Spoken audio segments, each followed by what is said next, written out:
नमस्कार, मी सुदय शिंगळे. परिसर फाउंडेशनकडून मी आपणा सर्वांचं स्वागत करतो. गेले काही महिने आम्ही ही परिसंवाद या नावाची एक सिरीज घेतोय.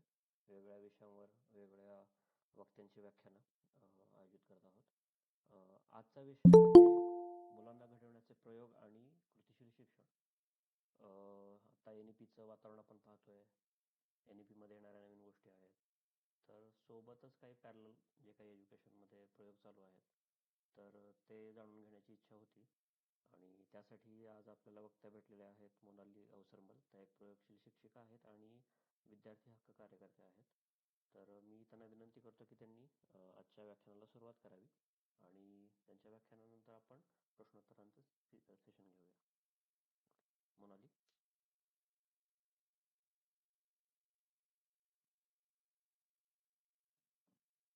हॅलो, आवाज येतोय का?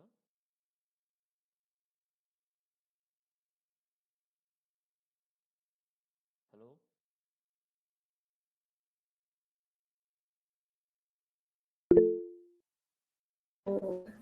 एक सेकंड. हॅलो, आवाज येतोय का माझा? हा, येतोय. बोल. आता येतोय. हा, ओके. मला 1 मिनिट दे. काय करते, मोबाईल खिडकीमध्ये प्लेस करते आणि मग I start. Just give me 1 minute, कारण इथे ठेवल्यामुळे बहुतेक इंटरनेट इश्यूज येत आहेत. ठीक आहे. एकच मिनिट दे. हा,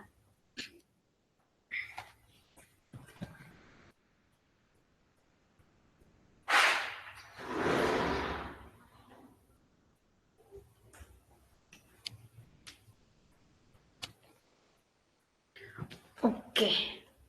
आता येतोय आवाज? हो, येतोय. सुरू करूया. हो हो, परफेक्ट. ठीक आहे. तर आजचा जो विषय आहे तो आहे एक्सपेरिमेंटल एज्युकेशन, प्रयोगशील शिक्षण आणि मुलांना घडवण्याचे प्रयोग. तर मला एकतर सगळ्यात पहिले, मी काय वक्ता वगैरे असं काही नाहीये, साधी शिक्षक आहे मी. त्याच्यामुळे खूप असं परफेक्टली बोलता येईल अशातला काही भाग नाहीये. त्याच्यामुळे तेवढं तुम्ही समजून घ्या. बाकी मी काही पॉइंट्स लिहिलेत, तर मी वाचून बोलेन बऱ्याचदा. आणि मग आपण प्रश्न उत्तराच्या सेशनमध्ये आणखीन थोडं खोलात जाऊया. पण बिफोर वी स्टार्ट, मला बेसिक्स पासून स्टार्ट करायचं आहे. म्हणजे प्रयोगशील शिक्षण काय किंवा एक्झॅक्टली काय आहे ते.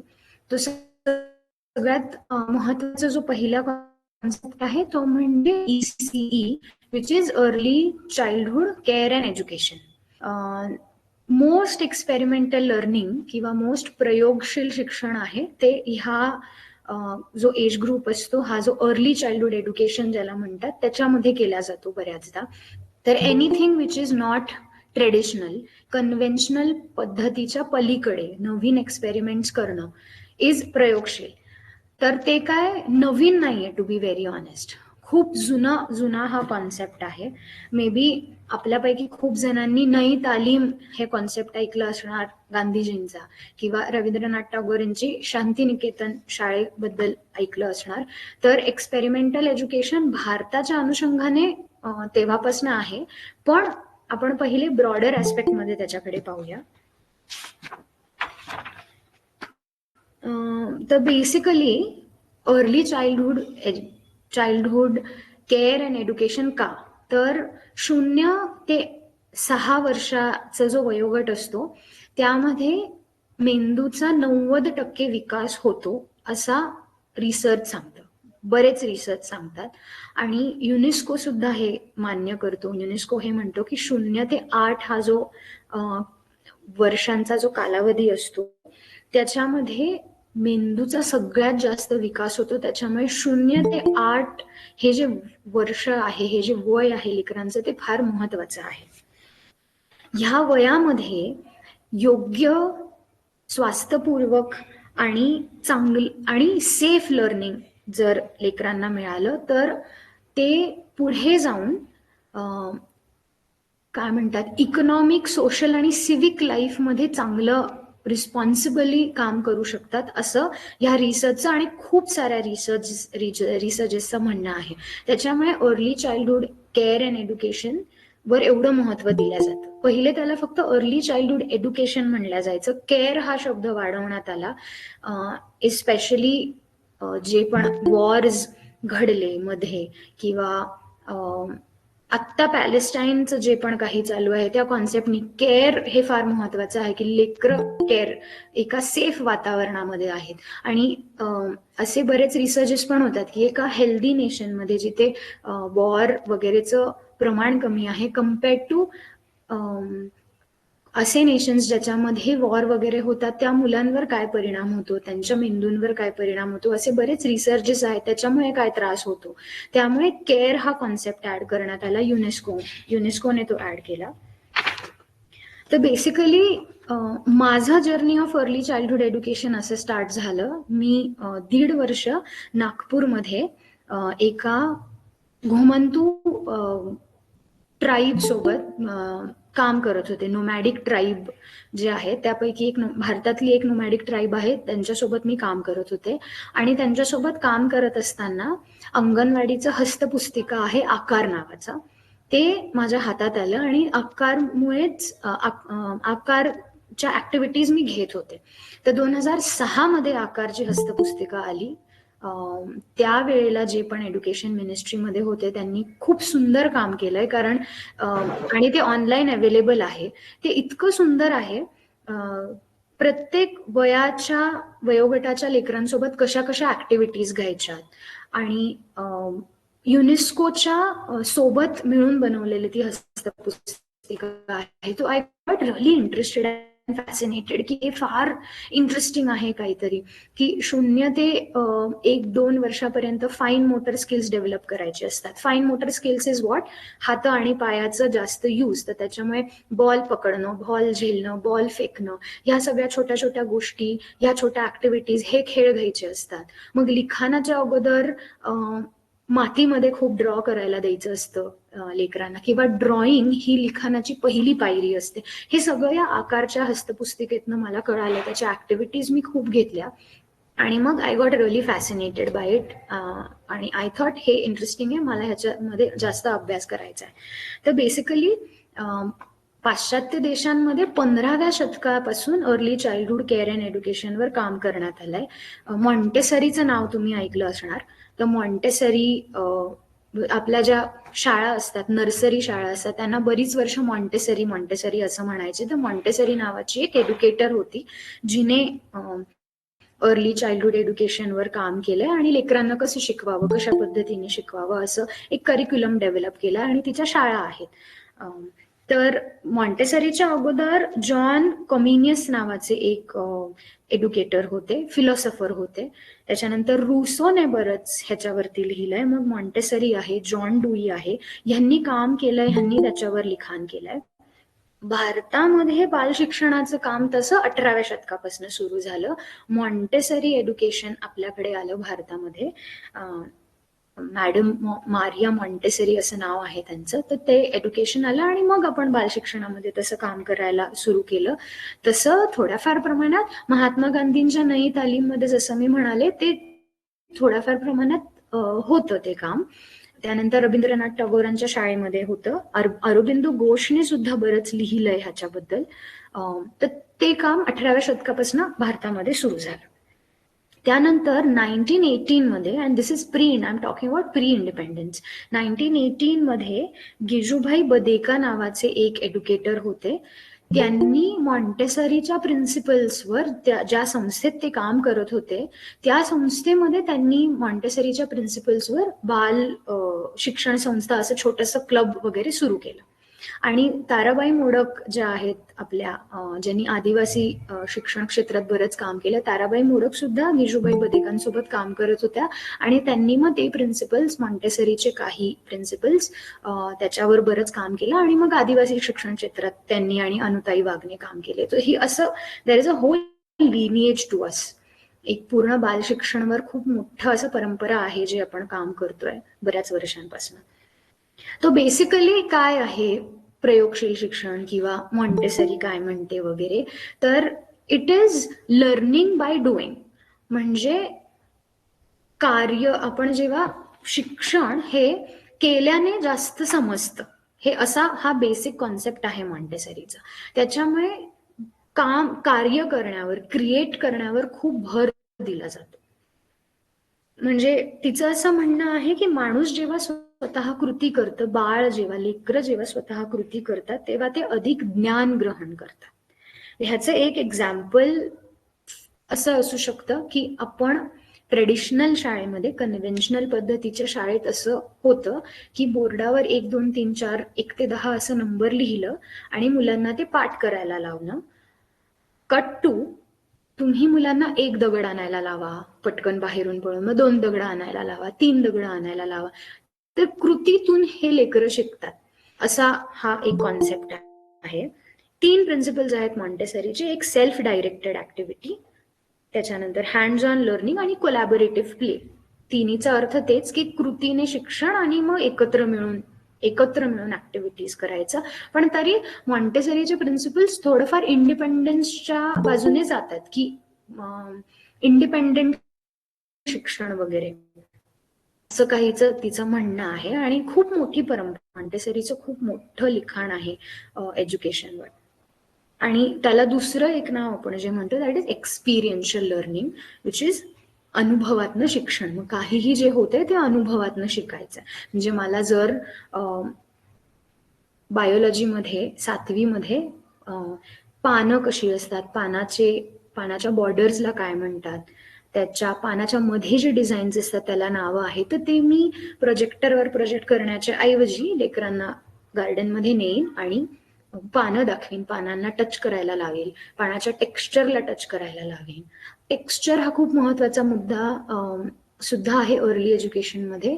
म्हणजे देर इज डिफरन्स, लाईक डिफरन्सिएशनच्या पद्धतीने जेव्हा शिकवतात तेव्हा सॉफ्ट टेक्स्चर काय आहे, मग हार्ड टेक्स्चर काय आहे, मग दगड दिलं जातं लेकराच्या हातात, मग त्याला टच करायला लावतो आपण आणि मग त्याला कळतं अच्छा हे हार्ड आहे. मग कट टू एक पान दिलं जाईल, मग पानाचे टेक्स्चर सॉफ्ट आहे.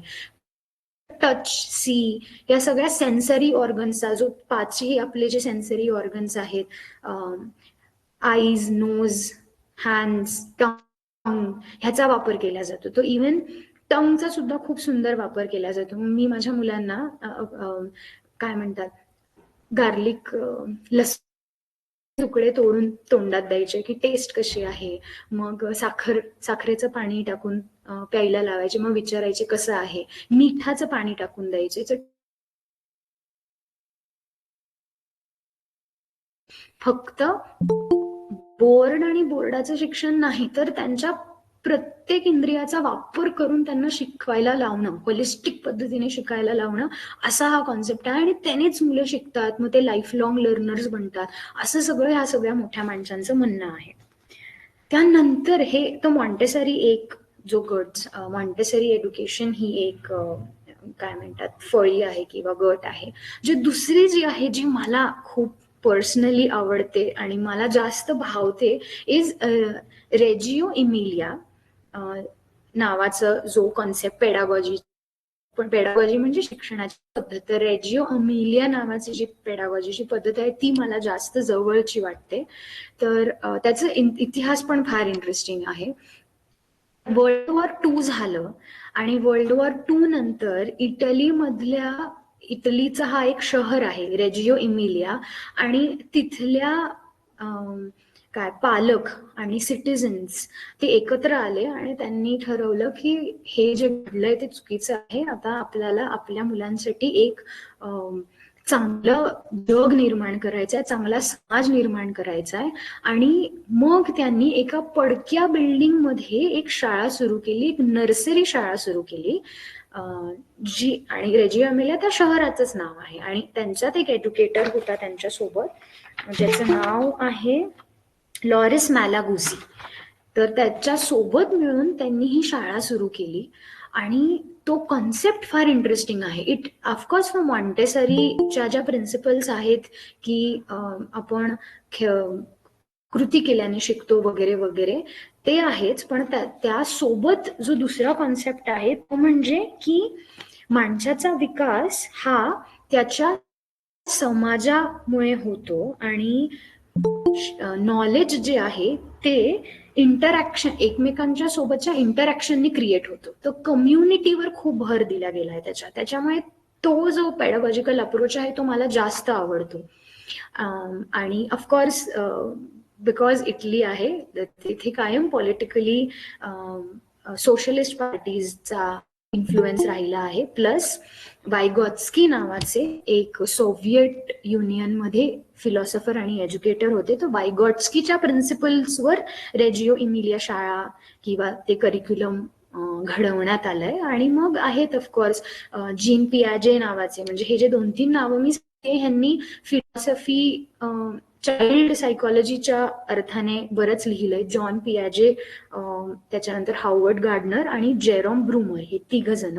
तर ह्या तिघांच्या प्रिन्सिपल्सवर पण आहेत, पण वायगॉत्स्कीच्या लिखाणावर थोडं जास्त. वायगॉत्स्कीचं लिखाण 1970-1980 नंतर खूप बाहेर आलंय आणि मी अजूनही वाचतीये वायगॉत्स्की खूप. त्याच्यामुळे खूप त्याच्यावर बोलता नाही येणार मला, कारण मी वाचती आहे. पण बेसिकली वायगॉत्स्कीचं हेच म्हणणं होतं, कारण तो एक तो सोशॉलॉजिस्ट पण होता, तो एज्युकेटर पण होता, तो सायकॉलॉजिस्ट पण होता. सोशो कन्स्ट्रक्टिव्हिझम ह्या थिअरीवर जास्त भर आहे. आणि ही थिअरी सोशॉलॉजीची थिअरी आहे जी असं म्हणते की आपण ज्या समाजात राहण्यामुळे शिकतो. त्याच्यामुळे शिक्षण हे सुद्धा खूप समाजाने इन्फ्लुएन्स असतं, विच आय अग्री टोटली. कारण मी एवढे आता जवळपास 3-4 वर्ष मला झालंय शिक्षणामध्ये काम करून, आणि मी खूप वेगवेगळ्या स्तरांच्या आणि वेगवेगळ्या सोशल स्टेटामधनं आलेल्या मुलांसोबत काम केलं. त्याच्यामुळे समाज हा फॅक्टर खूप महत्वाचा आहे. शाळा अनफॉर्च्युनेटली बऱ्याचदा काय करते, ती तुमच्या त्या समाजापासून तुम्हाला तोडते. पण आपण घरी काहीतरी वेगळं अनुभवतोय आणि शाळा कम्प्लिटली काहीतरी वेगळं अनुभव आणि एक्सपिरियन्सेस तुम्हाला देतीये. त्याच्यामुळे ते रिलेट करता येत नाही बऱ्याचदा. त्याच्यामुळे समाज हा खूप महत्वाचा घटक मला वाटतं. And that's how you learn, and that is what Reggio Emilia चा जो अप्रोच आहे तो तसा आहे. तर रेजिओ एमेलिया आणखीन जे काय म्हणतं ते म्हणजे की आता मॉन्टेच्या एका प्रिन्सिपलमध्ये असं आहे की लेकरं हे स्पंज सारखे असतात. त्यांचं जे ब्रेन असतं 0 to 8 मध्ये ते स्पंज खूप चोख करत असतात.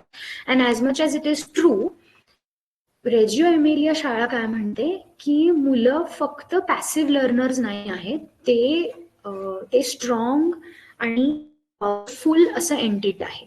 त्याच्यामुळे आपण त्यांना काही शिकवत नाही आहोत, म्हणून शिक्षक आणि विद्यार्थी एकत्र मिळून नॉलेज क्रिएट करतील. आणि इथे टीचर्स सुद्धा लर्नर्स असतील.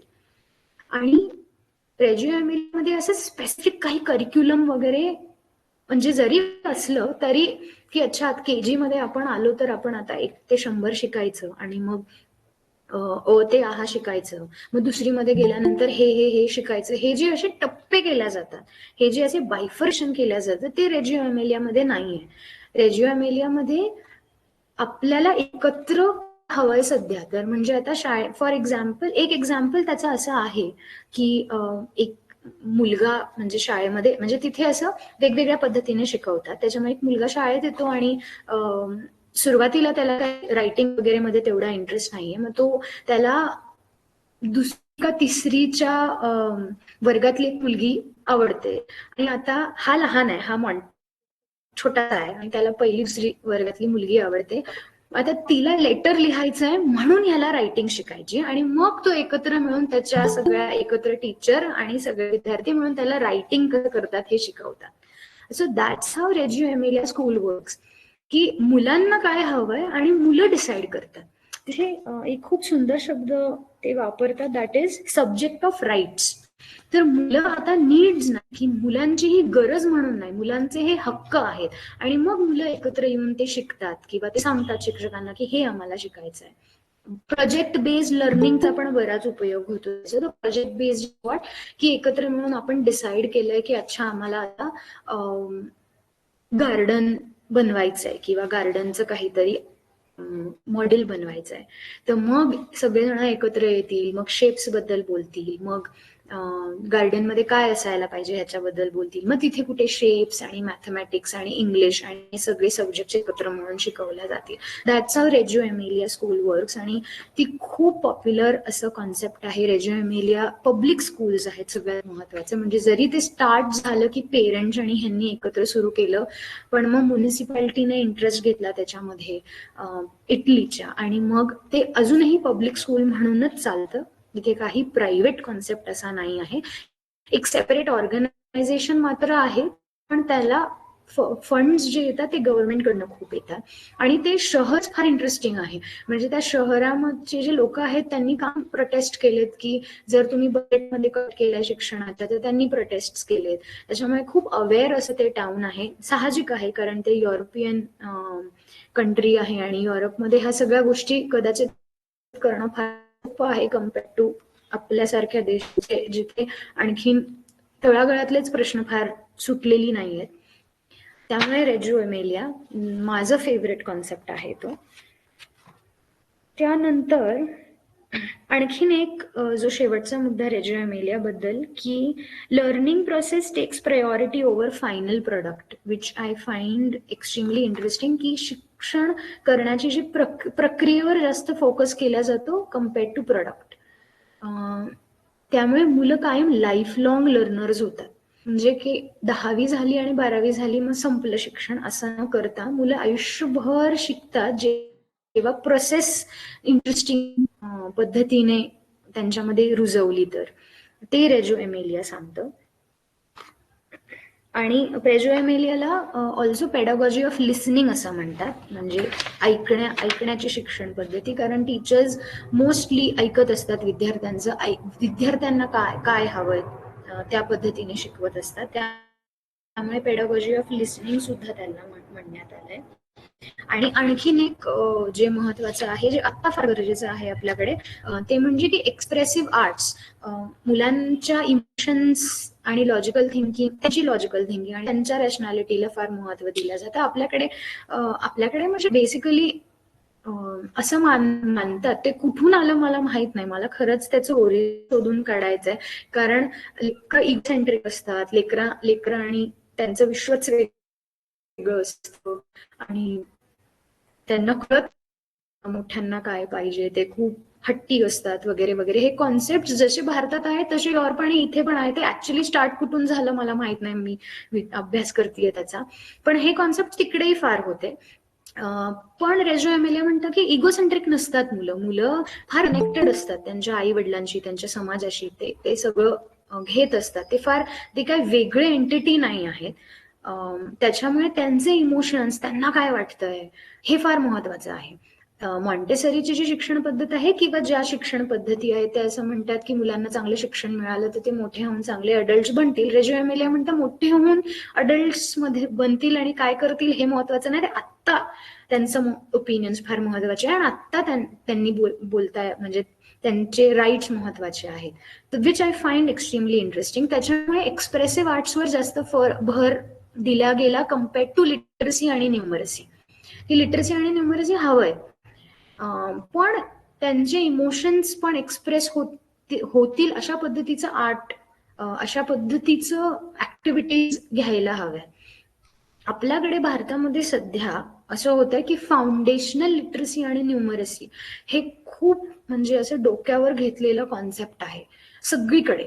फाउंडेशनल लिटरसी आणि न्यूमरसी, आणि फाउंडेशनल लिटरसी आणि न्यूमरसीचा प्रॉब्लेम आहे तो अंडर डेव्हलप्ड कंट्रीजमध्ये सगळीकडेच आहे. म्हणजे तो फक्त भारतात आहे असं नाही. साऊथ आफ्रिकामध्ये पण फाउंडेशनल लिटरसी आणि न्यूमरसीचे इश्यूज आहेत. त्यानंतर आणखीन साऊथ एशियन कंट्रीजमध्ये हे इश्यूज आहेत.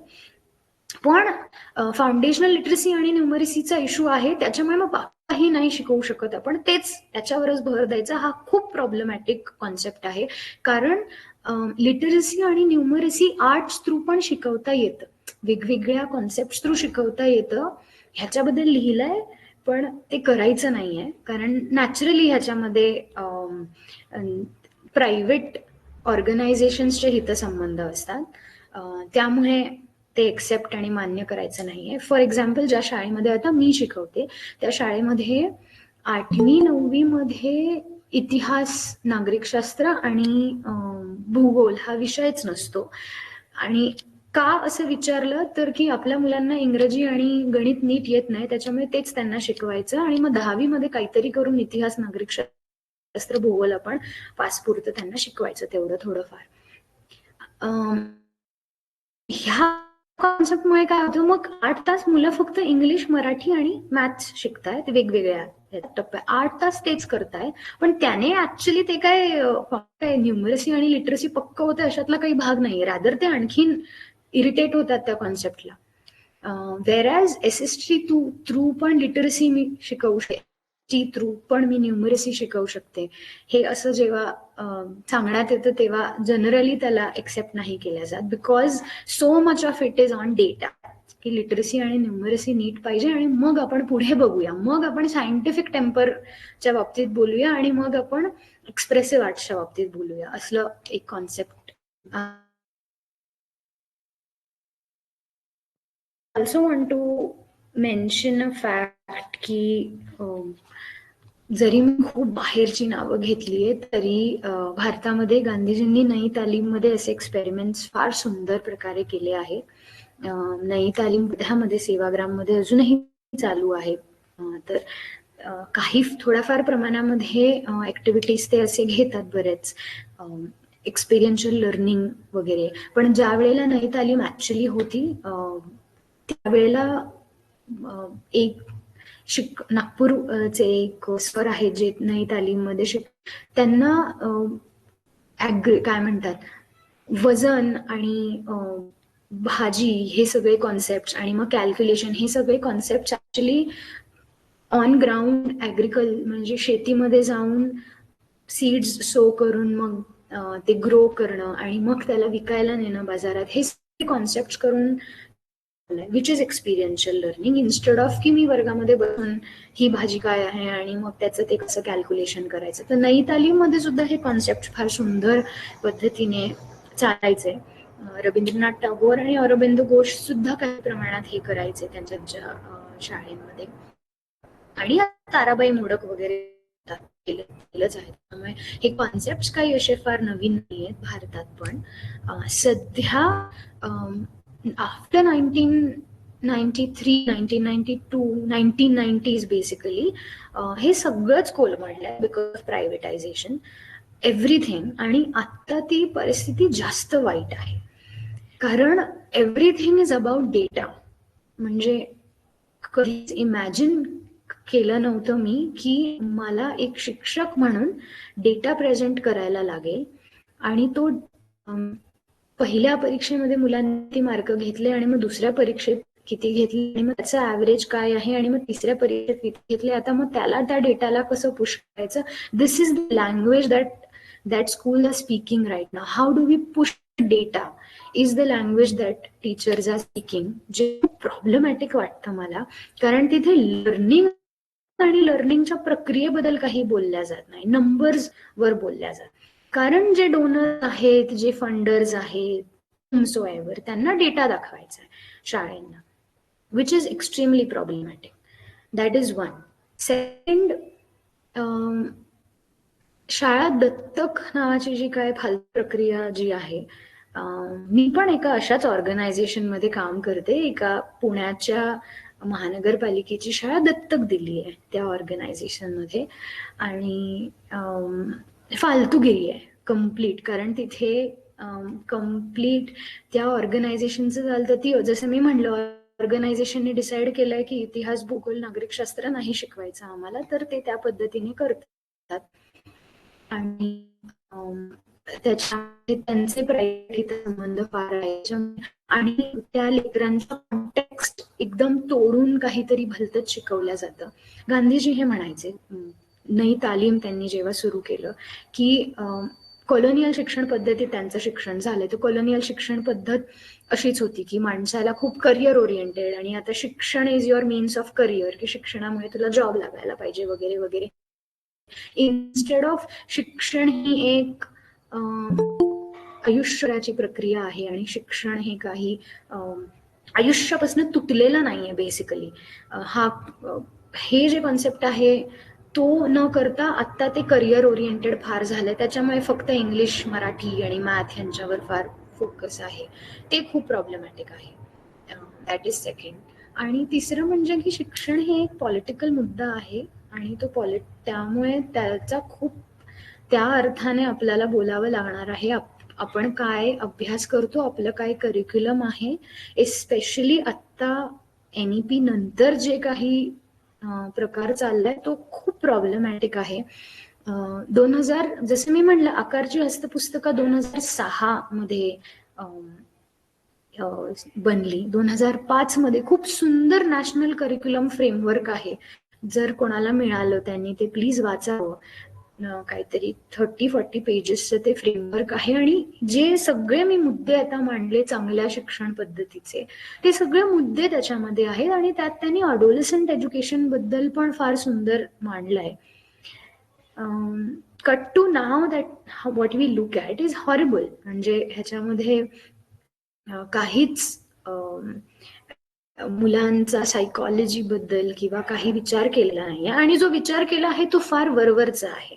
म्हणजे मी मुद्दाम आयडिओलॉजी आणि फिलॉसॉफी बद्दल बोलते ह्याच्या आणि म्हणून रेजिओ एमेलिया बद्दल मी बोलते, कारण ज्या कारणामुळे रेजिओ एमेलिया सुरू झाली ती फार महत्वाची आहे. शाखेमध्ये सुद्धा, RSSच्या शाखेमध्ये सुद्धा खेळातनं शिक्षण हा कॉन्सेप्ट आहे. तिथे मुलांना खेळवलं जातं.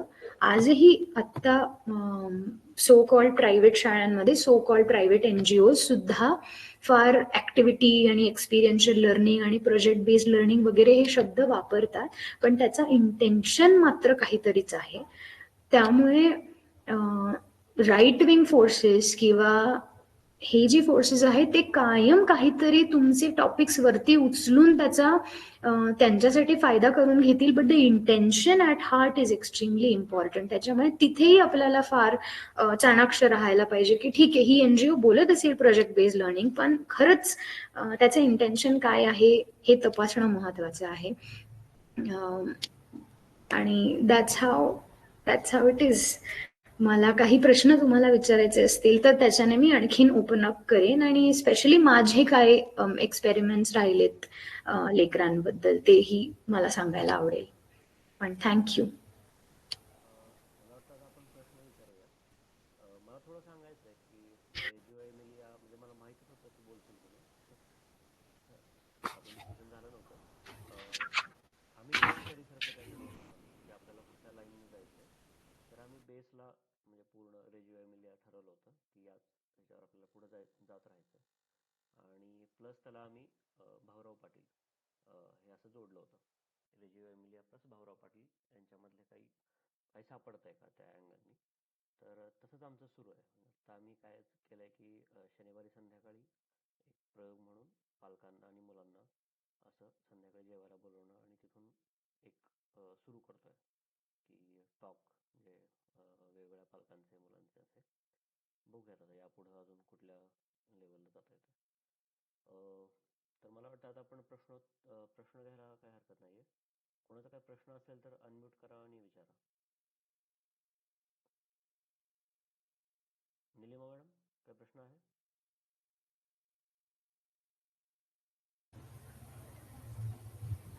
नमस्कार. मी निलिमा जाधव. मला असं वाटतं की म्हणजे शहरांमध्ये शक्य नाही, पण आपण गावाकडं हे करू शकतो.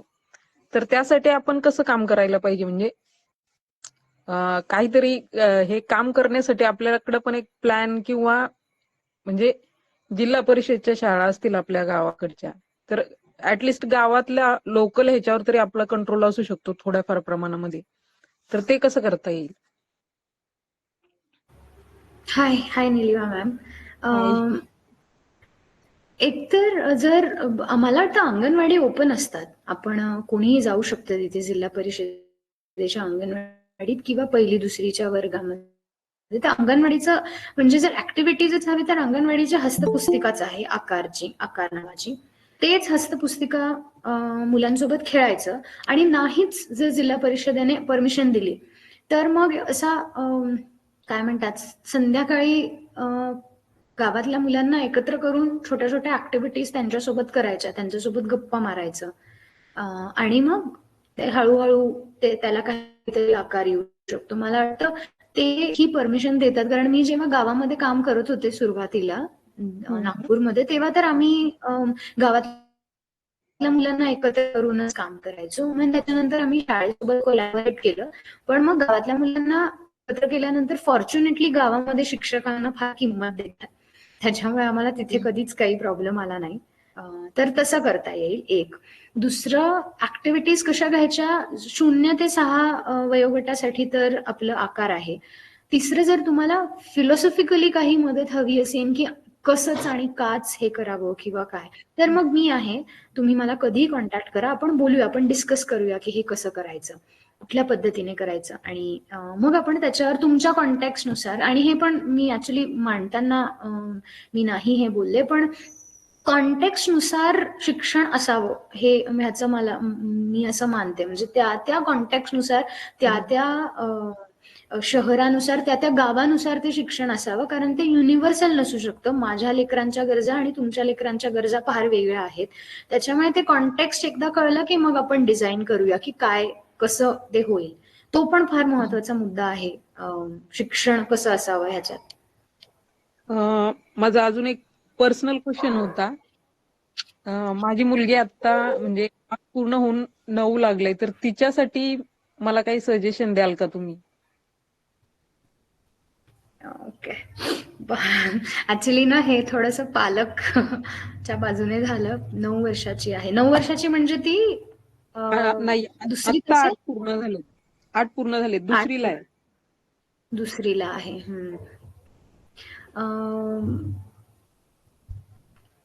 मला थोडं विचार करावा लागेल. मी तुम्हाला थोडं आणखीन अभ्यास करून सांगते, कारण उगाच मला काहीतरी नाही उत्तर द्यायचंय ह्याच्याबद्दल. मी थोडं विचारते, एस्पेशली अशा लोकांना ज्यांचे आहेत 8-8 वर्षाचे मुलं. हा, आणि मग मी निलिमा मॅम तुम्हाला कॉन्टॅक्ट करते. चालेल. Thank you ma'am. थँक्यू.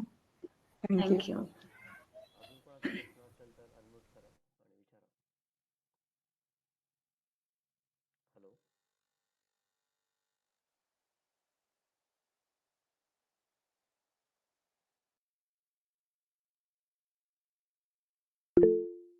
हा, सत्यजित.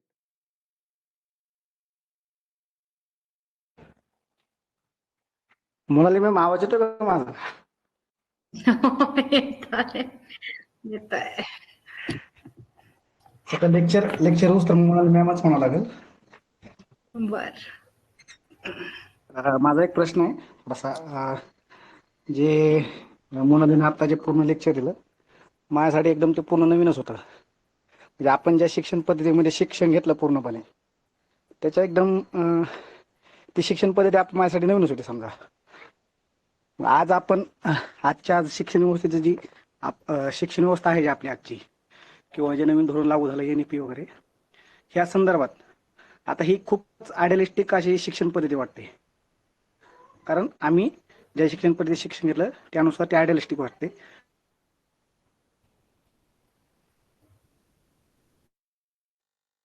आवाज कट झाला सध्या. हॅलो. हॅलो. हा, आवाज कट झाला होता. विचार. हा, येतोय का आवाज? हा, आता येतोय. तर मला हे म्हणायचं आहे की ठीक आहे, काही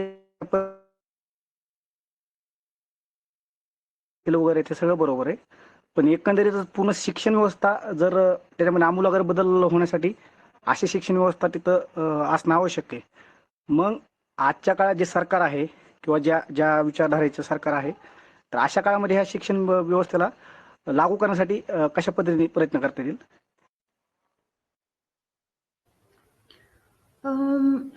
खूप म्हणजे ब्रॉड क्वेश्चन आहे हा, पण खूप इंटरेस्टिंग आहे, फार महत्वाचा आहे.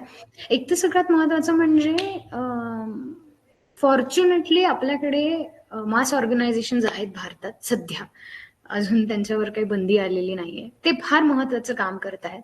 आता मी जे अंगणवाडी बद्दल जे बोलले आणि अंगणवाडीचं शिक्षण पूर्ण करिक्युलम बद्दल बोलले, ते सगळं इम्प्लिमेंट करण्यासाठी अंगणवाडी सेविकांना योग्य आणि पुरेसा पगारच मिळत नाही. त्याच्यासाठी जी आपली अंगणवाडी सेविकांची जी मास ऑर्गनायझेशन आहे ती खूप मोठ्या प्रमाणात रस्त्यावर येऊन आंदोलनं करतात, ते सरकारला प्रश्न विचारतात आणि सरकारला बऱ्याचदा उत्तर देण्यासाठी भाग पाडतात. त्याच्यामुळे ते फार महत्वाचं आहे की वेळोवेळी आपण प्रोटेस्ट करणं, वेळोवेळी आपण ह्यांच्याबद्दल बोलणं. आता ते अंगणवाडीच्या बाबतीत होतं बऱ्याचदा. मोठ्या एज्युकेशनच्या बाबतीत आता काय प्रॉब्लेम झालाय, कारण आता हे पब्लिक एज्युकेशन पूर्ण खच्ची करण्याचं काम जे सुरू झालंय, म्हणजे शाळा दत्तक देण्याचा प्रकार असू दे किंवा शाळा बंद पडण्याचा प्रकार असू दे, 68,000 जिल्हा परिषदेच्या शाळा बंद केल्यात, म्हणजे बंद पाडल्यात कारण 30 पेक्षा कमी त्यांची पटसंख्या आहे वगैरे काही कारण देऊन. आणि पैसेच जिथे इन्व्हेस्ट केलेले नाहीयेत शिक्षण पद्धती, त्याच्यामुळे हे पब्लिक एज्युकेशन जोपर्यंत स्ट्रॉंग होत नाही तोपर्यंत हा प्रॉब्लेम राहणार आहे. मग त्या छोट्या छोट्या एनजीओज काहीही काम करू दे, त्याला काही अर्थ नसतो, ते उगाच बँडेड लावण्याचा प्रकार आहे एनजीओचं काम. रॅदर मला वाटतं ते खूप हार्मफुल आहे, म्हणजे त्याने लॉंग टर्म काही फायदाच होत नाही. म्हणजे आता तुम्हाला माहिती असेल सगळ्यांना की फेलोशिप नावाचे प्रकार सुरू आहेत एज्युकेशनमध्ये. तर टीच फॉर इंडिया नावाची फेलोशिप आहे, त्याच्यानंतर आणखीन वेगवेगळ्या फेलोशिप्स आहेत. आता तर गव्हर्नमेंट सुद्धा फेलोशिप देतात, म्हणजे ते गडचिरोली वगैरे भागामध्ये एकेका वर्षासाठी एकेका शिक्षकाला नियुक्त केलं जातं एका वर्षभराच्या फेलोशिपसाठी, म्हणजे कॉन्ट्रॅक्ट बेस्ड बेसिकली. तर आता गव्हर्नमेंट पण ते करायला लागलंय. तर त्या फेलोशिप मुळे खूप जास्त हार्मफुल आहे ते पब्लिक एज्युकेशनसाठी. कारण एक की तुम्ही पब्लिक टीचर्स मग नियुक्त करत नाही, तुम्ही जिल्हा परिषदेमध्ये परमनंट टीचर्स नियुक्त करत नाही आहे. 2-2 वर्षासाठी एक शिक्षक येतो आणि तो शिकवून जातो आणि त्यालाही काही येत नसतं. तो त्या इंटर्नशिपच्या प्रक्रिये, म्हणजे फेलोशिप काय तर इंटर्नशिप, फक्त पैसे मिळतात त्याचे, मग तो ते शिकवत असतो, तो पडत असतो वगैरे, पण मुलांना त्याचा काही फायदा होत नाहीये. तर हे खूप प्रॉब्लेमॅटिक आहे सध्या. आणि त्याचं सगळ्यात महत्वाचं म्हणजे एक उपाय जो मला क्लिअर दिसतो इज लाईक 2024 मध्ये बीजेपीच्या विरुद्धात वोट करायचंय. जेवढे त्यांचे कमी सीट्स तेवढे then we can finally work on it. कारण जर 2024 मध्ये बीजेपी वापस आलं तर मग नाही आपण काही करू शकत. ऑलरेडी प्रायव्हेटायझेशन आहे, म्हणजे त्याच्याबद्दल जर बोलायचं तर खूप काम करावं लागेल. पण जर बीजेपी आलं 2024 मध्ये तर फॉरगेट प्रायव्हेटायझेशन, ते पूर्ण करिक्युलमच चेंज करतील आणि मग फाईट तर काय आपली तेव्हा पण जारी राहील, पण मग ते खूप प्रॉब्लेमॅटिक होईल. तर मला सध्या तो एक इमिजिएट उपाय जो दिसतो. आणि दुसरा म्हणजे की खूप अभ्यास आपल्यालाच करावा लागणार आहे ह्या सगळ्या गोष्टींचा.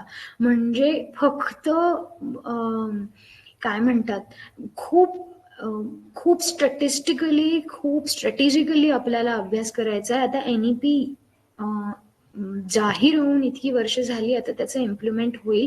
तर एनईपी काय आहे, ते किती वाईट आहे आणि ते कशा प्रकारे हार्म करतंय, प्रत्येक वेळेला प्रायव्हेटायझेशनचा कसा विरोध करता येईल, हे सगळं फार महत्वाचं आहे. त्याच्याशिवाय पर्याय नाहीये म्हणजे दुसरा. त्यामुळे ते मी जसं म्हणले ते आयडियलिस्टिक, ऑफकोर्स ते आयडियलिस्टिक आहे. आणि दुसरा एक फार महत्वाचा मुद्दा, बरं झालं सत्यजितने सांगितलं ते, एकतर म्हणजे युरोप देश कायमच पुढारलेला होता विचारांनी, प्रोग्रेसिव्ह थॉट्सनी वगैरे वगैरे. आपण कॉलोनियल काय म्हणतात बॅकग्राऊंड मधनं आलोय, म्हणजे इंग्रजांनी आपल्यावर एवढी वर्ष राज्य केली आणि त्याच माइंडसेटने आपल्या एज्युकेशन सिस्टमवर पण प्रभाव टाकला. फॉर एक्झाम्पल इंग्रजी ही भाषा अभ्यासक्रमामध्ये ह्याच्यासाठी आली कारण इंग्रजांना इंग्रजी बोलणारे कामगार आणि मजदूर हवे होते. त्यांची जी पद्धत होती शिकवण्याची किंवा त्यांचं जे करिक्युलम होतं प्री इंडिपेंडन्स, ते सुद्धा बरंच इंग्रजांनी लिहिलेलं वगैरे असं काहीतरी होतं. कॉलोनियल पद्धत होती ना एज्युकेशनची. मग त्याच्यातले जे काय म्हणतात काही नॅशनलिस्ट हिस्टोरिओग्राफर्सने म्हणलं की नाही हे असं आम्हाला नाही शिकायचं, म्हणून मग त्यांनी विष्णू शास्त्री चिपळूणकर वगैरे वगैरे, मग त्यांनी भारताच्या गोल्डन इतिहासाबद्दल वगैरे वगैरे जो काही लिहायचा प्रयत्न केला, तो एक कॉन्सेप्ट आहे. त्याच्यामुळे सरकार जे आहे ते फार मॅटर करतं. कोण तुम्हाला रूल करतं तो त्या पद्धतीचं शिक्षण पद्धती तुम्हाला देतं. Which is extremely important. म्हणजे आपण काय, म्हणून मी म्हणले एज्युकेशन हा खूप पॉलिटिकल मुद्दाच आहे. हा आपण पॉलिटिक्सच्या शिवाय बघूच नाही शकत. पॉलिटिकल मुद्दा आहे म्हणून फाईट सुद्धा पॉलिटिकलच करावी लागणार आहे. फर्स्ट 2024 मध्ये बीजेपीला हरवा, आणि सेकंड अभ्यास करायचा आहे खूप जास्त, so that we always say things against everything that is going wrong. Satyajit, दिलं का मी उत्तर तुला? दिलं हो, दिलं खूप मोठं उत्तर दिलं. मला तर वाटतं की सध्या त्या काही आहेत आपल्या आजूबाजूला प्रायव्हेट शाळा, तर त्यांना आपण आपल्या आपल्या लेवलला पण पालकांनी थोडं फाईट केलं पाहिजे. आपल्या आपल्या स्थानिक पातळीवर ज्या काही शाळा आहेत, ज्या सरकारी शाळा आहेत, जिल्हा परिषदच्या शाळा आहेत, ग्रामपंचायतीमध्ये शाळा आहेत, तर त्या वाचवल्या पाहिजेत स्थानिक पातळीवर. जे काही तुम्ही करू शकताय हे एक आपण करू शकतो आपल्या आपल्या पातळीवर. इतकंच मला ऍड करायचं आहे. अजून काही प्रश्न असेल तर घेऊया आपण. रमेशचा प्रश्न आहे चॅट बॉक्स मध्ये, मी वाचते आणि मग उत्तर देते. रमेश म्हणतोय, मुलांच्या सभोवताली ज्या घटना घडत असतात त्या घटनांकडे मुले सातत्याने बघत असतात आणि त्यांची मतं ते ठरवून नकळत बनवत असतात. तर सध्याच्या सभोवतालावरून त्यांनी जी चुकीची मतं बनवली आहेत त्याला एक शिक्षक म्हणून आपण हाताळलं पाहिजे. ओके, एक मी एक्झाम्पल देते ह्याचा छोटासा, कदाचित आपण मग बघू शकतो की कसं, कारण ह्याची उत्तरं माझ्याकडे पण नाही आहेत खरंच. मी पण प्रयत्नच करते कसं करायचं. मी होते आणि मुलं खूप राम आणि जय श्रीराम करतात माझ्या वर्गामध्ये. 2 इन्सिडेंट्स असे की त्यांनी मुसलमान पोरांना जबरदस्ती म्हणायला जय श्रीराम गमतीमध्ये. ऑफकोर्स त्यांचं काय खूप स्ट्रिक्ट असं काही बोल जय श्रीराम, असे 2-3 इन्सिडेंट्स झाले. आणि मग ते पाहून मग मी काय केलं की मी गप्पा मारायबद्दल खूप, तेच करू शकते मी, गप्पा मारायला की का आय पेशन्स. कारण 10वी ची जी मुलं आहेत ती खूप इगो एवढीशी असतात त्यांच्या, दोन्ही मुलं आणि मुली दोघांची. तर तुम्ही त्यांना इन्सल्ट नाही करू शकत, तुम्ही त्यांना शेम नाही करू शकत की असंच कसा बोललास तू, हेच कसं असं बोलला, असं नाही करता येत. कारण त्यांना राग येतो पटकन आणि मग ते आणखीन दुरावतात तुमच्यापासनं. जी सुद्धा एक कॉग्नेटिव्ह डेव्हलपमेंटची थिअरी आहे की तुम्ही मुलाने एखादं काम नाही केलं चिडून सांगायचं, कारण चिडून सांगितलं तर त्याची जी ब्रेन मध्ये जे लर्निंगसाठी जे काय म्हणतात, जे न्यूरॉन्स तयार व्हायचे असतात ते होत नाहीत आणि मग काहीतरी फॉग निर्माण होतो. त्याच्यामुळे तो लर्निंग करतच नाही, तो भलत्याच ह्याच्यात जातो. त्याच्यामुळे रागवून शिकवणं ही पद्धतच चुकीची आहे, कारण ती ब्रेन वर डॅमेज, म्हणजे डॅमेज इन द सेन्स त्या वेळेपुरतं तो शिकू नाही शकत. त्याच्यामुळे कॉन्सेप्ट वापरून मग रागवू शकत नाही आपण, शेम नाही करू शकत.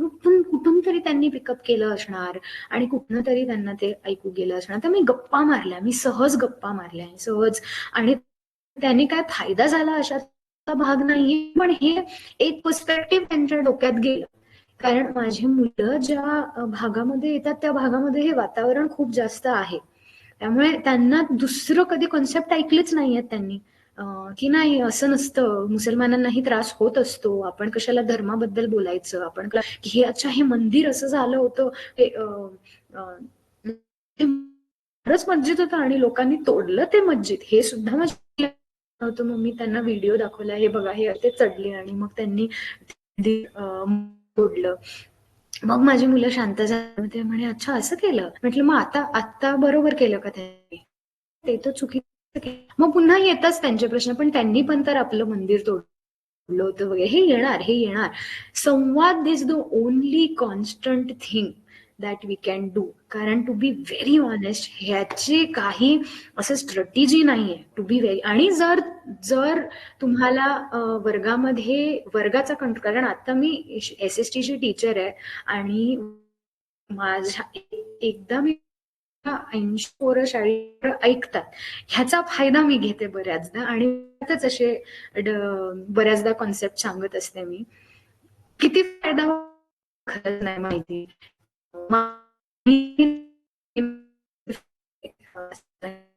तुझा आवाज थोडा कट होतोय.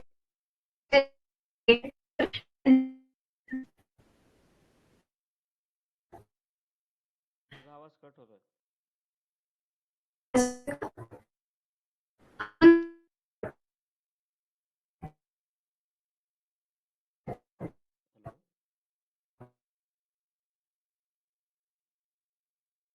हॅलो. हॅलो. हा, आता येतोय, बोल. हा, आता येतोय. हा. हा, मी म्हणत होते की कार्यकर्ते जे आहेत, ज्यांना हे सगळं कळतं, त्यांनी व्हायला पाहिजे. जेवढं जास्त शिक्षक, जेवढी जास्त आपली लोक तिथे, तेवढं मुलांसोबत कॉन्व्हर्सेशन करणं सोपं आणि तेवढं मुलांपर्यंत वेगळं पर्स्पेक्टिव्ह जाईल. ओंकार, तुझा काही प्रश्न? आणि एकच मिनिट. आणि मॅम विचारतायत आणखीन काही पुस्तकं आहेत का. चीपर बाय डझन्स, हो, मी पण पाहिलं आहे ते. कृष्णमूर्ती एज्युकेशन वर आहे पुस्तक, एक फार छान. हा, आणि मुलांना घडवायचे कसे, की मुलांना बनवायचे कसे पुस्तक आहे, जे इंग्लिश पुस्तक मालती ते फार इंटरेस्टिंग पुस्तक आहे. मला वाटतं कल्याणी नाव सांगू शकेल त्याचं, त्या पुस्तकाचं. कल्याणी, तू आहेस तर ते मेसेज.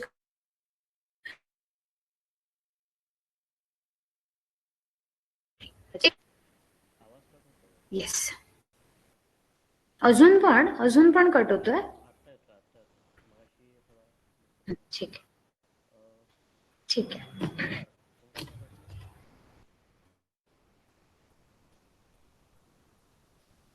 हॅलो. हा, विचार.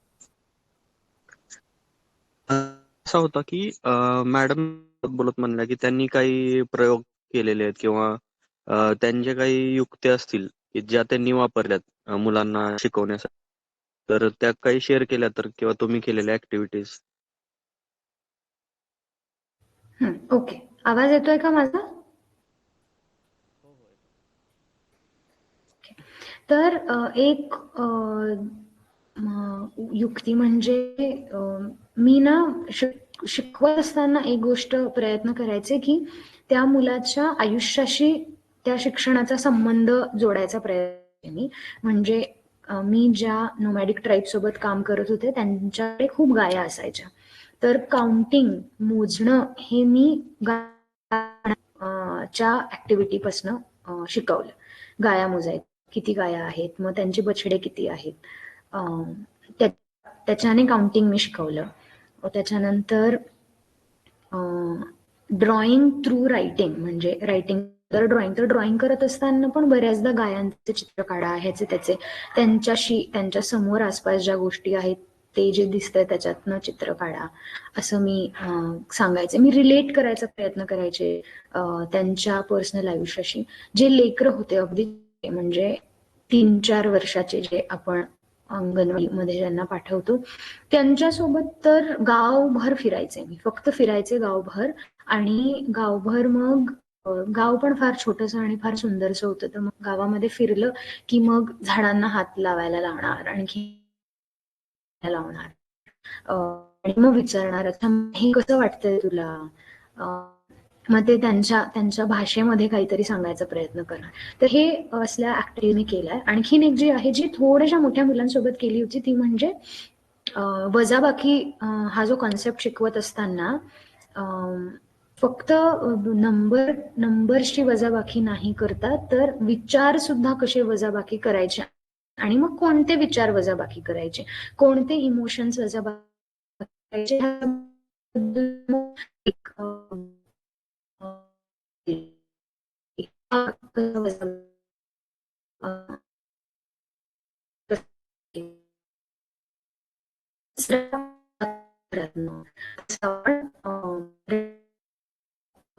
करायचा आहे. असं काहीतरी छोटं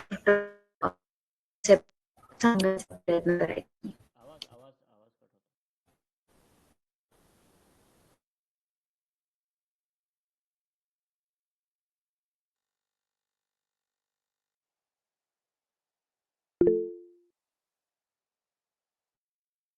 हॅलो.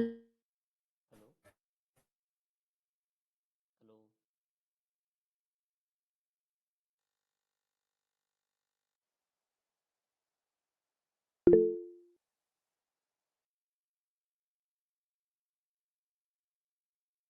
हॅलो.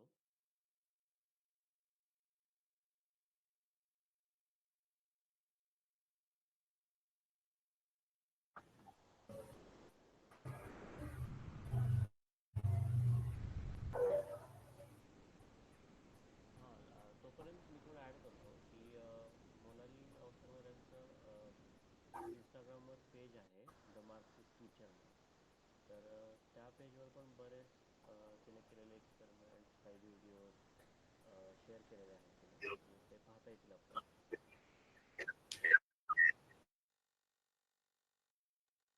हॅलो, माझा आवाज येतोय का आता? हां, येतोय, आता येतोय. हा. Okay okay. मला वाटतं ओमकारच्या प्रश्नाचं दिलं मी उत्तर ना? हो हो. ऐकू गेलं का ते? हा. हेमंत चव्हाण. हो. हेमंत, प्रश्न विचारा तुम्ही.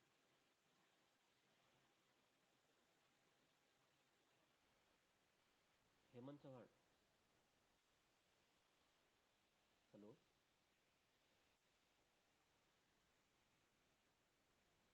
हेमंत चव्हाण, तुम्ही हात वर केलाय, एक प्रश्न विचारा तुम्ही. हां, अनम्यूट करा. माईकचं जे चिन्ह आहे. हॅलो. हां हां, बोला. येतोय आवाज. हॅलो. येतोय आवाज, बोला. नाही नाही, आवाज येतोय, बोला तुम्ही. हॅलो. येतोय आवाज. हा, मी काय बोलतोय, माझी पहिलीला आणि एक तिसरीला मुलगी आहे. मुंबईवरून बोलतोय मी, हेमंतवर. ठीक आहे. त्यांचं काय झालंय, दिवसभर पुरा त्यांचा लिहिण्यामध्येच जातो पुरा. आणि वर्कआउट करायला बघायला गेलं, दुसरं काय ऍक्टिव्हिटी द्यायची म्हटलं तर त्यांना ते जमतच नाही पुरा दिवस. आणि जे शाळेत जे त्यांनी जे सांगितलं की एवढे पुस्तकं फक्त पाहिजेत लिमिटेड, त्याच्यापेक्षा त्यांचं ओझं जे आहे ते पुस्तकांचं जेवढं आहे त्याच्यापेक्षा डबल झालेलं आहे पहिल्यापेक्षा. आणि ते काय कमी होत नाही उलट. हॅलो. हॅलो. हा हेमंत सर, ऐकलं मी प्रश्न. हं. एवढाच प्रश्न होता का? हा हा. आणि कोणत्या? रायटिंग मध्ये फक्त हा, रायटिंग बोला मध्ये बोला. पण खूप स्लो पडते. आणि प्रॉब्लेम काय होतो की त्यांना एवढं रायटिंग देतात की त्यांचं त्याच्यातनं ते बाहेर पडायला ऍक्टिव्हिटी मध्ये त्यांना चान्सच भेटत नाही काय. Right right. कोणत्या शाळेत शिकतात ह्या दोघी जणी? इंग्लिश मिडियम मध्येच आहे, कॉस्मॉस मध्येच आहे, भांडूप मध्येच आहे. अच्छा. इंग्लिश मिडियमलाच आहे. आणि पहिली आणि दुसरी का? तिसरीला आहे. मोठी एक ऑनलाईनला असते आता तिसरीला, अच्छा. श्रद्धा चव्हाण म्हणून. ओके. तर ऍक्च्युली रायटिंग म्हणजे एवढं द्यायलाच नाही पाहिजे खरं तर शाळेने. तो शाळेचा प्रॉब्लेम आहे खूप मोठा. कारण रायटिंग आहे ना, खूप असं गरजेचं नसतं येणं. आणि रिसर्च असं सांगतं बरं का की खरंच गरजेचं नाहीये. 3री-4थीला वगैरे सुद्धा म्हणजे बेसिक्स एकदा क्लिअर झाले की आपोआप मुलं शिकायला लागतात. त्याच्यासाठी काही अशी वेगळी मेहनत करायची नसते, त्यांना स्टार्टिंग पासून शिकवायचं नसतं. पण तेच प्रॉब्लेम आहे. प्रायव्हेट शाळांमध्ये सहसा ते जास्त होतं की काय पहिलीमध्ये बसवलं की लगेच खूप लिहायला देतात. ह्याच्यासाठी ऍक्च्युली त्या शाळेच्याच लोकांशी बोलणं एक आहे, आणि ते पुस्तकं पण तो खूपच मोठा प्रॉब्लेम आहे. पण ते प्रायव्हेट शाळांचा तो खूप मोठा इश्यू आहे सर. म्हणजे त्याला आपण असं म्हणजे ते डायरेक्टली 1-on-1 त्यांच्याशी बोलूनच काहीतरी होईल. पण मात्र काय म्हणतात, जे होऊ शकतं की खूप त्यांच्यावर म्हणजे ऍटलीस्ट तुमच्या बाजूने फोर्स नको असायला लिखाणाच्या बाबतीत. ते शिकतील, ते येईल, आपोआप येतं लिखाण. 4थी वगैरे मध्ये असं फार गरजेचं नसतं लिखाण खूप कमी वयात येणं. त्यामुळे तो एक तुमच्या बाजूने प्रेशर नसेल तर मग काहीच हरकत नाहीये. तसं आमचं बोलणं पण झालेलं व्हाईस प्रिन्सिपलशी मी, की बाबा निदान वन 2 लेक्चर तुम्ही ठेवा दिवसाला, अल्टरनेट ठेवा, 2 लेक्चर ठेवा, म्हणजे तेवढं तुमचा त्यांचा जो पुस्तकांचा भार आहे तो कमी होईल आणि त्यांचं स्टडी पण करण्याचं लक्ष राहील तेवढं. नाही तर एखादं घ्या, 6 दिवस असतात आठवड्याचे, 6 लेक्चर तुमचे होऊ शकतात. एका एका दिवसाला जरी पुरं पकडलात ना तरी तुमचं तेवढं बरोबर टाइम लिमिट मध्ये सगळं होऊन जाईल त्यांचं. ऑलरेडी मी व्हाईस प्रिन्सिपलशी पण बोललो, कारण पुस्तकांचं ओझच आम्हाला एवढं वाटतं की आम्ही स्वतः नेतो, त्यांना घेऊन पोहोचवायला लागतं मग ते. हो हो. निलिमा मॅडम काही ऍड करायचं?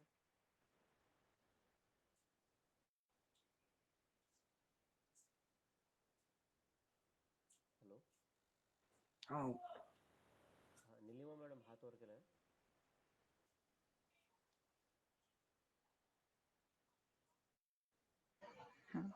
मी निलिमा बोलते. हा बोला मॅडम बोला. मी 1ली ते 4थी जिल्हा परिषदच्या शाळेत शिकले आणि म्हणजे मला आठवतंय की माझ्याकडे 5वीला गेल्यानंतर नोटबुक आल्यात.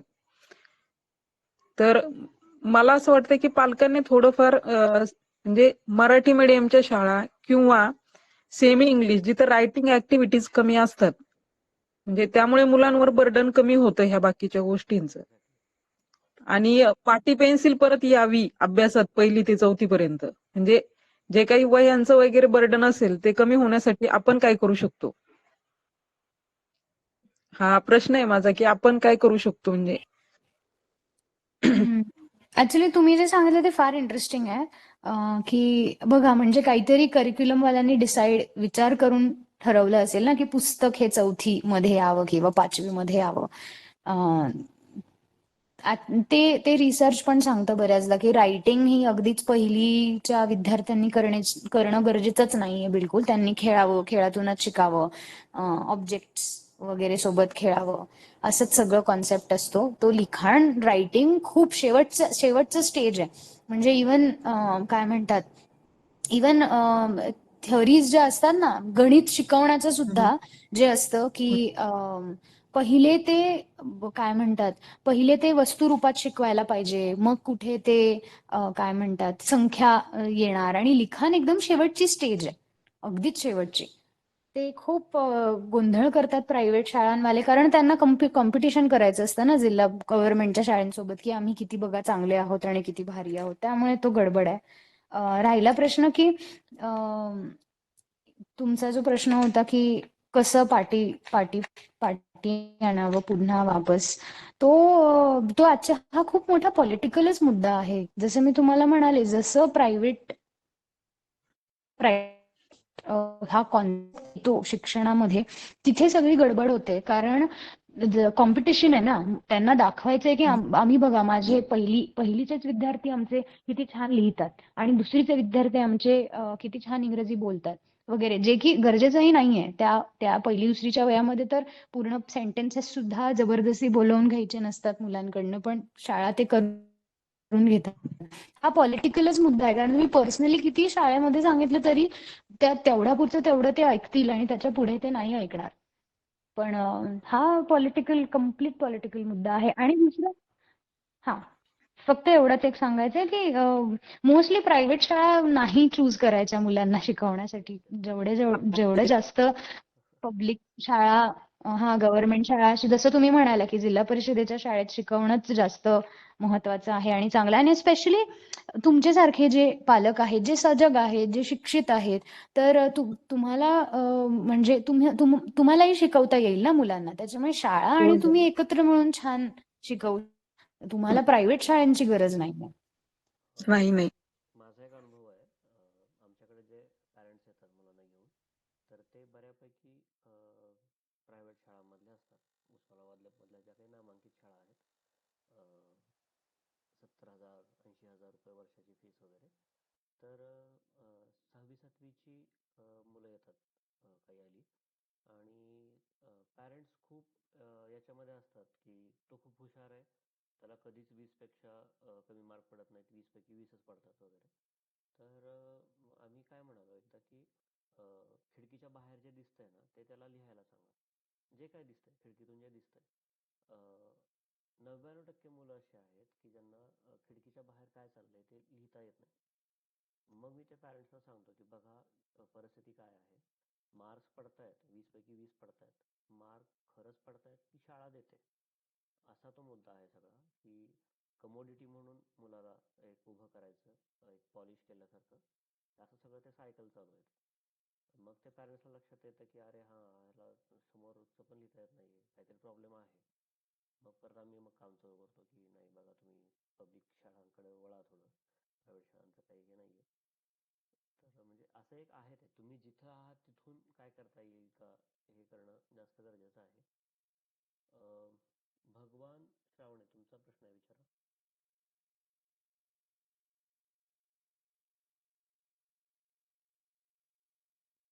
भगवान. हॅलो. हा, विचारा प्रश्न, विचारा. आवाज येतोय का मला? हो हो. हो मॅडम, माझा एक प्रश्न आहे की माझ्या ताईची मुलं आहेत दोघं, एक 5वीला आहे आणि एक 6वीला आहे. तर त्यांचं जे आहेत ना, ते गावापासून तालुक्याला त्यांची रूम केलेली आहे आजीपाशी. आजी आणि आजोबा सोबत राहतात. तर मला हे म्हणायचं मॅडम, इतक्या लहान वयापासून समजा की बाहेर आई वडिलांपासून दूर राहणं कितपत योग्य आहे समजा शिक्षणासाठी? Hi hello. भगवान, किती दिवसांनी. अम, हा. किती आई बाबांपासून किती लांब राहतात म्हणाला? 20 किलोमीटर आहे. तर ऍक्च्युली म्हणजे समजा इतक्या लहानपणापासून इथून पुढे तर समजा संपर्क तुटतोच ना त्यांचा कॉलेजला गेल्याच्या नंतर.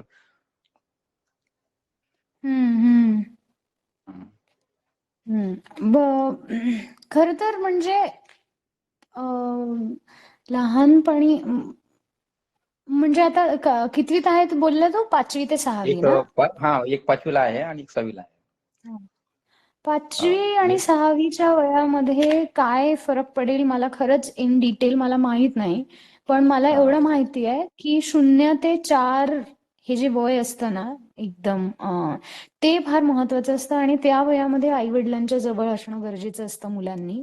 आई हा, वडील किंवा बेसिकली अशा वातावरणात जिथे खूप त्यांना सेफ, सिक्युअर आणि खूप प्रेम मिळतंय. ते फार महत्वाचं असतं त्या हो ना. वयामध्ये. कारण त्यानेच तुमच्या मोठ्या झाल्यावर किंवा थोडंसं मोठ्या झाल्यानंतर तुमचे नातेसंबंध कसे निर्माण होतात ना, ते त्याच्यावर बेस्ड असतं. म्हणजे 0 ते 4 ह्या वयामध्ये जर आई लांब असेल किंवा आईला कामाला जावं लागत असेल आणि आई मग सकाळी जातीये कामाला, सकाळी म्हणजे बाळाला उठवून आणि ती जाती आणि संध्याकाळी ती उशिरा येते आणि तेवढ्या याच्यात त्या बाळाच्या समोरून ती गायब होतीये वगैरे थोड्या वेळेसाठी. हम्म. कारण ते मुलांना कळत नसतं ना 0 ते 4 ह्या वयामध्ये, एस्पेशली 0 आणि पहिलं आणि दुसरं वर्ष. म्हणजे एक वस्तू तू पण अनुभवलं असेल की आपण वस्तू हो ना. दाखवली आणि ती तू लपवलीस, तुझ्या मागे जरी ठेवली तरी त्याला असं वाटतं की गायब आहे. कारण त्याचं विश्व फक्त जे दिसणार आहे तेच आहे. ते कॉन्सेप्ट हा ना. ऑफ की अच्छा नाही दिसणाऱ्या वस्तू सुद्धा एक्झिस्ट करतात हे नंतर तयार होतं. त्याच्यामुळे अटॅचमेंट थिअरी नावाचा कॉन्सेप्ट आहे. ते म्हणतं की 0 ते 4 मध्ये मुलांना जवळ ठेवणं, खूप प्रेम देणं, आई बाबा गरजेचं आहे.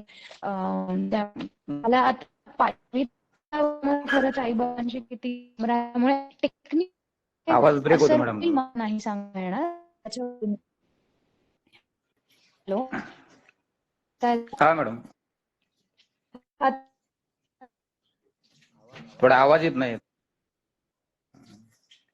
सेकंड. आता येतोय? हा, येतोय. टेक्निकली काय असर होईल मला माहित नाही, पण त्या लेकरांना जर त्रास होत असेल तर मग ते वाईटच आहे.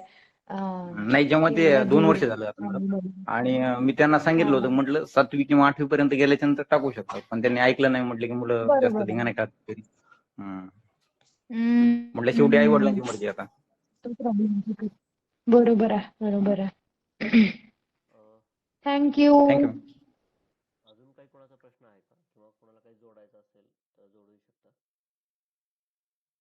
किंवा काही व्यक्त व्हायचं असेल, एखादा अनुभव सांगायचा असेल तर अनुभवही सांगू शकता.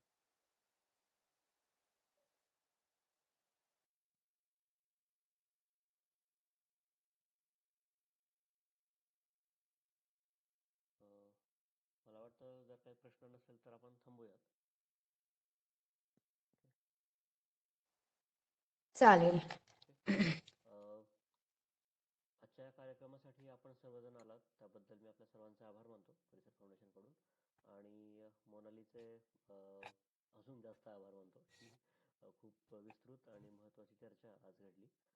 कसं आहे की हा विषय एकंदरीतच आपल्या समाजामध्ये खूप दुर्लक्षित असा विषय आहे लहान मुलांच्या शिक्षणाविषयी. आणि कसं आहे ते कमोडिटी म्हणून मुलांना पाहणं, त्यांना रेस करणं, तसंच त्यांच्याकडून काहीतरी अचिव्हमेंटच्या अपेक्षा ठेवणं, हे अत्यंत विकृत स्वरूपाचं आपण चाललेलो आहोत त्याकडे. तर एक प्रवाहाच्या विरोधात पोहणारी, शिक्षणामध्ये बदल करणारी काही मोनालीसारखी व्यक्तिमत्व आहेत. तर आम्ही अशी अपेक्षा करतो की यापुढेही अजून काही असे विषय जर आपल्याला मिळाले तर आपण नक्कीच त्याच्यावर बोलूयात. आणि त्यावेळी आम्ही हक्कानी मोनालीला फोन करू की लेक्चरसाठी आमंत्रित करूयात, है ना? हॅलो. येस, अगदी अगदी. Thank you so much. तू हे ठरवलंस, मला बोलता आलं. थँक्यू. थांबूयात आपण. माझं फक्त एक सुदेश सजेशन होतं. हां. NEP बद्दल एक सेशन ठेवावंस तू लवकरात लवकर. रोहिदासला आणि बोललोय मी. रोहिदास घेतो म्हणला. मी बढिया त्याला बढिया बोलतो बढिया. फार आणि मस्त होईल ते. हो एक इंटरॅक्टिव्ह असं घेऊया. हो हो. वीकमध्ये फक्त काहीतरी. त्याला फक्त त्याला सांगताना तू मात्र सांगशील की म्हणजे NEP म्हणजे एकदम डिटेलमध्ये शिरलं तर जास्त महत्व होईल, कारण तसं वरवर आपण ऐकलंय बरंच की ऍक्च्युली पॉईंट टू पॉईंट कसं आहे ते NEPचं पाहूयात. की अर्ली एज्युकेशन बद्दल काय मुद्दे आहेत, हां. मग महाविद्यालयीन शिक्षणाबद्दल काय मुद्दे आहेत. ओके. हा. त्यामुळे तसं तो बोलला तर जास्त हेल्पफुल राहील ते. Yes yes. मी येस. तुला पुढच्या आठवड्यामध्ये बोलवणार होतो ह्याच विषयावर. हो ओके. चालेल. येस, धन्यवाद. थँक्यू. भेटूया. Bye bye. Good night.